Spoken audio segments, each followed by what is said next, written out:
we have someone there in our school who is 60 plus and is not able to write or read effectively and is there. So we have, my sister had not died, I won't be doing what I'm doing. Lagos is doing well. We want other states to also focus on these children.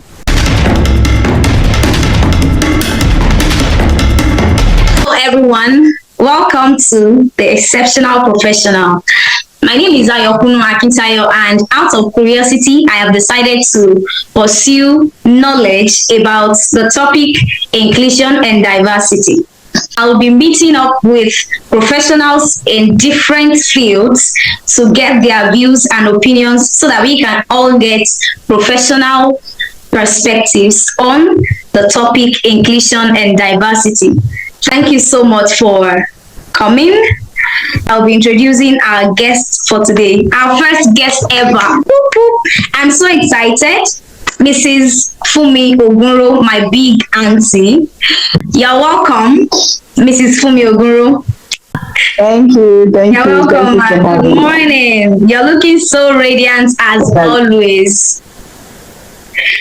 Thank you so much for yes, ma'am. Thank you so much for showing up.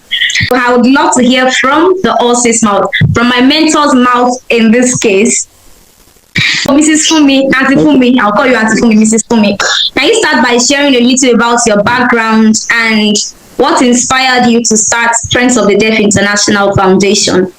I'm Funmi Ogunro, and I started Friends of the Deaf International Foundation in 2017 out of the experiences I've had with my late younger sister who was born deaf. And it was life experiences that ignited this passion within me to promote and pursue inclusion and diversity, and to celebrate and empower persons with disability in my community. And it is with this we have been able to impact lives and encourage people out there to learn sign language. Like I keep saying, one of the best decisions I've made in my life is learning the sign language, and I've been able to encourage more people to learn sign language. Together with my team, we have trained over 5,000 people on the basic sign language, and beyond the learning the sign, it is about inclusion. And this was as a result of my experience with my late deaf sister. We could hardly communicate. We used the written form and through means of communication. And that was one of the reasons why we lost her when she died due to communication gap.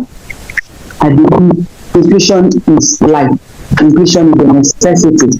When we begin to exclude persons with disability, then we are telling them that they don't want living.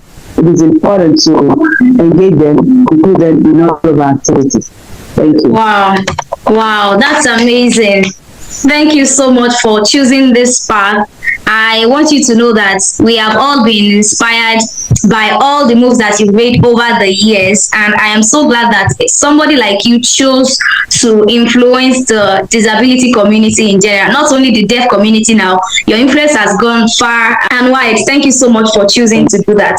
So what does inclusion and diversity mean to you, and how do you think it can be applied in various professional settings?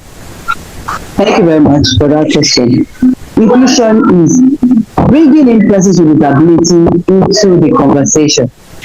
When you're building a house, you think of persons of a wheelchair, but the house be accessible to them. That is in construction. Inclusion is broad, but I focus on inclusion and diversity in the educational sector. As a teacher, coming from the background of the teaching profession, in 2018, I was putting up this spelling bee for the various schools I teach or train their staff to be part of the spelling bee. But then, God laid in my heart to make it inclusive. The children with disability should not be left out of that program. So that was the inspiration I got from God to bring them into the conversation. So I decided to make it inclusive. So I brought up my team, and then even so many of them argue that it's not possible, it can't fly. But today, to the glory of God, those who argue are even the ones pushing and promoting today, because it's amazing, breaking a barrier and children with disability are brought together. I've never seen this concept anywhere in the world, where children with disability are brought together to have an inclusive celebrity. Celebrity has been, we've been having celebrity for decades, for years, but children with disabilities have never been brought to the table. Wow, that's amazing. Celebrated, inclusion should be part of everything, in every facet. Think of persons with disability, think of accessibility, think of their uniqueness, and it is about adjustment, modality, adjusting the curriculum. In anything, just make an adjustment and bring them on board. Wow. What are the challenges you faced in your pursuit of advocacy for persons with disabilities? What can you say are the challenges and how did you overcome them? Thank you so much. Problem with it. As we finish one, another is showing up. Like I said initially, we have to face. People resist change. Even when I said I brought in a team at the beginning, these are special educators, professionals in their field, who see argue that it can happen. But their challenges, number one is resistance to change. You understand? People usually resist change. But for you own your passion, you have your why, you know your reason why you're doing what you're doing. So you keep making them understand, you keep talking about it, you keep putting in all you have, Some of the challenges are also being financing it. Finance is a big challenge in this space. For example, when I have to do an event, you have to first write back-to-back Ministry of Education to ensure you get an approval. Without which you can't even bring children with disabilities on board. Getting approval at times can be very tedious, but eventually when you see you're persistent, they will release it. And afterwards, they'll just give you disapproval. They won't give you money. So I said financing is a big challenge. For me, I've had to sell what I have. I've sold my car, sold my land, properties, my farmland, just to put in what I have into the vision I believe so much in and I'm so passionate about. And so when I brought it to limelight, people begin to say, let's support you. Let's be part of it. So financing is a big challenge. Another challenge is even the benefactors, those who are benefiting from what you have prepared, what you have put out there.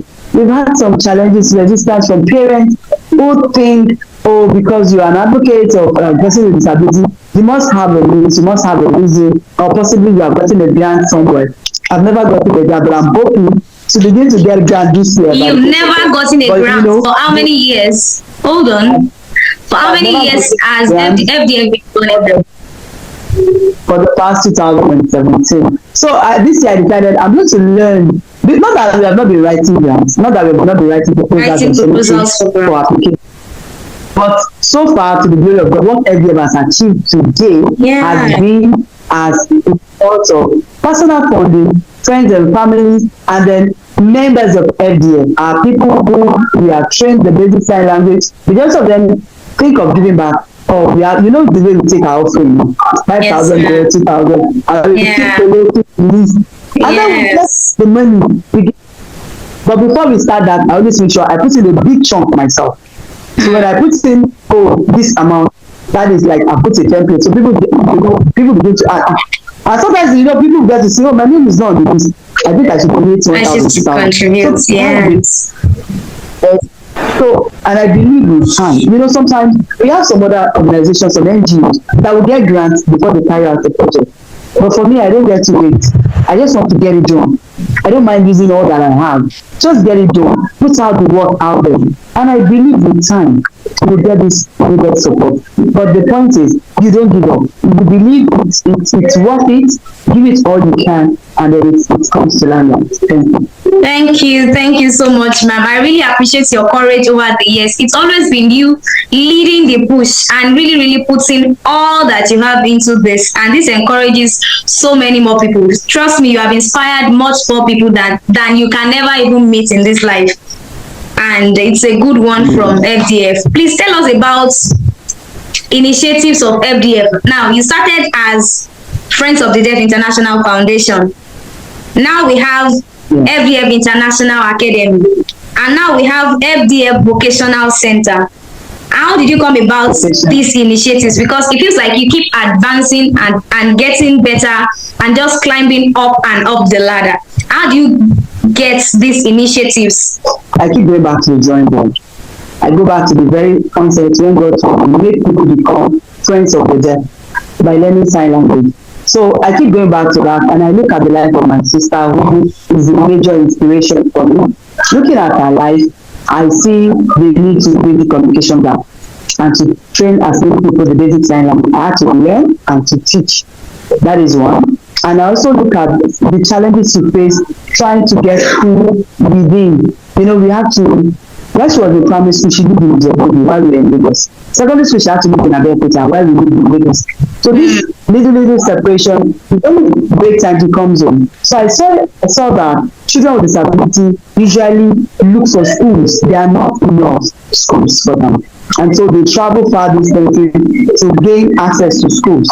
And so because of this, that was the reason why we pushed the inclusive spelling bee to ensure that we bring children with disability to the limelight. So stakeholders, you know, people in the realms of affairs of decision in education, these are people at the Ministry of Education, the student, we invite them to the program. We carry them along, we partner with them to see that these children's needs, educational needs, are brought to the forefront. It's not like Nigeria does not have policies that support inclusive education. We do have these fantastic policies, but are there provisions for them?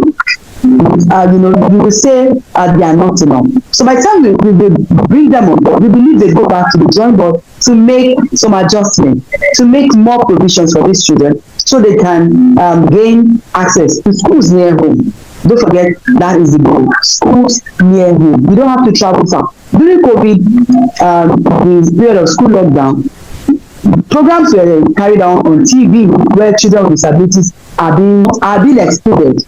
You know, at the point they have to announce that on the Saturday, children with disabilities will be carried along, and there will be an interpreter for the deaf. And I look at that. So is that enough Monday to Friday, just on the Saturday? And so I was able to assemble 30 volunteer teachers who are special educators to come teach these children maths and English during the period of school lockdown. We're using the WhatsApp platform. We teach them the basic maths and English for 2 hours. And then at that point in time, we made it free access to everybody across Nigeria. And people get to reach me from Kaduna, from Plateau, from Imo State, that there are no schools around them. Can they bring their children to my schools? And I begin to wonder, how many schools do we have? So I got to realize that not enough schools. So there is need to keep pushing this inclusive spelling bee. There is need to keep talking about inclusion in schools. Many parents will tell you, I can't take my child to school because the cost of transport for me. And you know, some of them on the wheelchair, because of getting a taxi to take the child, the wheelchair, the child, the mother, and then going back again, the cost alone. And these are reasons why we have a lot of out of school. And when we have the majority of these children who are out of school are children with disability. And so these are the reasons that keep pushing us to do more to ensure that these children are not left out of educational programs. And the government, for Lagos, we have seen an improved outcome of our programs. Like when we started this program, we had less than 30 inclusive schools or special schools in Lagos. Now we have about 39. In Ikorodu, where I picture them like here to about 4.5 kilometers to a school, a government inclusive school for them.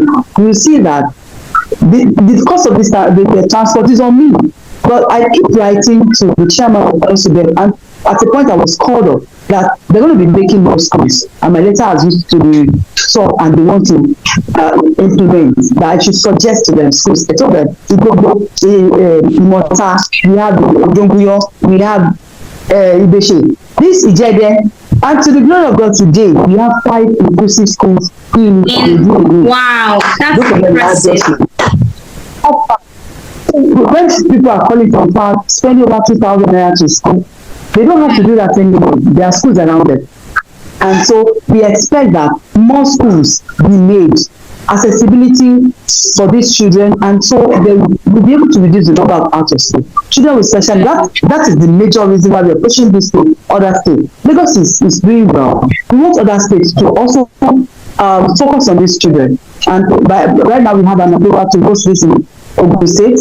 And then we're not just going to be stopping at the state, we want to across, just to ensure that these children gain access to schools near home. Yes. There will be more employment opportunities for special educators. There will be more trainings for teachers, so these children can be accepted in a school. And then the vocation center is about, sometimes I get calls for people who are matured.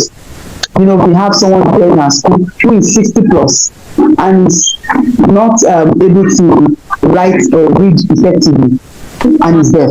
So we have some of them like that, and we want them to have vocation. Some of our children are over 20. By the time they come, they cannot read and write. But we just have to teach them the basics of reading and writing, and then empower them. Do you want them to now start from music, primary, secondary? How many years ago? At this stage, some of them are ready to be married. So we want to give them this vocation, a skill they can learn and work with their hands. That way, they don't end up as street beggars. So these are the reasons why we keep pushing this. The more we see the need, the more we want to support and bring a solution. And by looking at the life of my sister, like I said, she's my major inspiration. She was born there. She has skills, not just one. She could make hair, she bakes, she does all sorts to earn a living. While she was in school, she was never broke. She's always having to use her hand to make money. And these are reasons why we think, let's do this. And by tomorrow, the more the Lord open our eyes to this need, the more solution we want to provide to support them. Thank you. Wow, that's amazing, and it's quite impressive. I'm so glad that the inspiration you got from your late sister has driven you. I'm very sure she's smiling down at you right now, because she must be very, very proud of you. Now, before we end, we have only a few minutes to go. Thank you so much for your time once again. Can you tell us what we should expect from FDF? Inclusive studies in the pipeline already. By June 16, by the grace of God, we'll be having the 4th edition of the Inclusive Study at Dúdúyemí School, Ayokunnu, where children with disabilities in various schools in special homes are brought together to replicate what we have been doing, the success we have recorded in Vegas. We want to take it to, and it's not just, like I said, we're not just stopping there. We want to go to more states, reach out to them, and ensure that the government make more provisions for them. It's not like they're not making provisions. It's just we need more opportunities. And for our vocation center, we're still we still want to empower more youth and women with disabilities, and also we are open to collaboration and partnership. This weekend it's International Women's Day.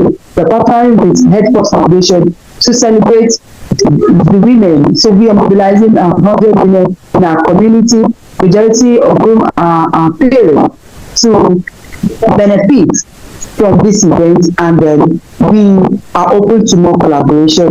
We want to work with organizations that are bigger than us to bring in this impact, so people in our community can benefit, our parents of our children can benefit. Majority of them are indigent, and then we want them to benefit, and not just in our locality. We want to also go global with our initiative, just to ensure that children with disabilities, or individuals, adults, anybody with a disability is given an opportunity to thrive. Thank you. Thank you so much, ma'am, for sharing your thoughts and for gracing this webinar. This will be remembered for so long that you were the first guest on The Exceptional Professional. Any final thoughts before we go? What do you have to say to the world? Thank you so much. I first must commend you for the good work you're doing as a young lady who is so passionate with inclusion. When I recommended you to super parents, I have seen that burning passion within you. And I told her, I said she will try. You will do more than I am doing, because you started earlier, much more than me. And for someone like you, who does not have a sibling with disability, who doesn't have a parent with disability, just because you went to the school, FC said, you've seen them, you've eaten with them, you've mingled with them, you have become a family. You are an icon in the disability space, and you're not just there for yourself. You are there. You are all about impact. You are all about impact. I remember when you celebrated your birthday about 3 years ago, and then you donated 40,000 to FBF towards the building. I was like, this small girl, how you take this money? And then you were still a student. Like, oh, you've been saving it up. And that was really amazing. I was like, pocket away. You know, and that's why I said, for you, you will do well. You will do more because you have started early. Unlike people like us who have been to different levels, doing all sort of businesses, and then coming back to, if my sister had not died, I wouldn't be doing what I'm doing. But for you, you have gotten it right on time. And I want to encourage you to keep pushing because you are changing lives. You are opening eyes of people. And this event will really go far because more people need to know. More people need to learn. You'll be surprised at how people get to, you think they know until you have a conversation with them. Also, so the people still think disability is contagious. You can imagine sometimes when I tell you what my own mom thinks of my children being with children with disability and like that. If you having a child with disability still think this way, how much more people out there who do not have any relationship with person with relationship with and this kind of project like you're doing and the work you do will help reduce stigmatization. Will really help change the mindset of people out there. Inclusion is what everyone should talk about. Everybody should be thinking inclusion. Every organization should think inclusion. We should think inclusion in the workspace so we can accommodate persons with disabilities. There is a lot of benefits towards inclusion. When people ask me, oh, you put your hearing children among the deaf, would they become deaf? Would they be? I said they have more. Why don't you think of other benefits they'll be getting? You know, they'll be more, they will have empathy, they will learn the sign language. This is something that will stand them out among a lot of people, you know, and we should not just think of the negative, think of the positive aspect. The whole world should be talking about inclusion because first and foremost, persons with disability, they are in our community, they are our relatives, they are family, they are first human. And so for every right of human being, they deserve to be given their rights. Let's stop excluding them. Let's stop looking down on them. Let's stop the approach of charity approach. Let's just give them money. When I'm in church, when I interpret and so the people come to me, oh, can we give them something? I tell them no. I want them to be empowered. Let's put them into the empowerment program that the church is on. Don't just give them transport fare. Don't just give them money like they should go. Don't even give them fish. It will finish. Teach them to fish. Let's embrace them. I want to see how you can help me employ 2 or 3 of them in your workspace. And that's what I tell them. I said, the devil asked me, why is it not dropping money? I said, is it money you want? Or you should employ you and keep giving you salary. That's better. So you can imagine, you should not just think of one of, let's make it a lifestyle. Let's make it a habit. And the Lord bless you. Amen. Thank you so much, ma'am. I really appreciate your presence here, and we hope we get to have you more and more, and we get to do more and more together at FDF Foundation. God bless FDF. God bless DH. God bless the exceptional professionals. God bless you. Thank you so much, ma'am.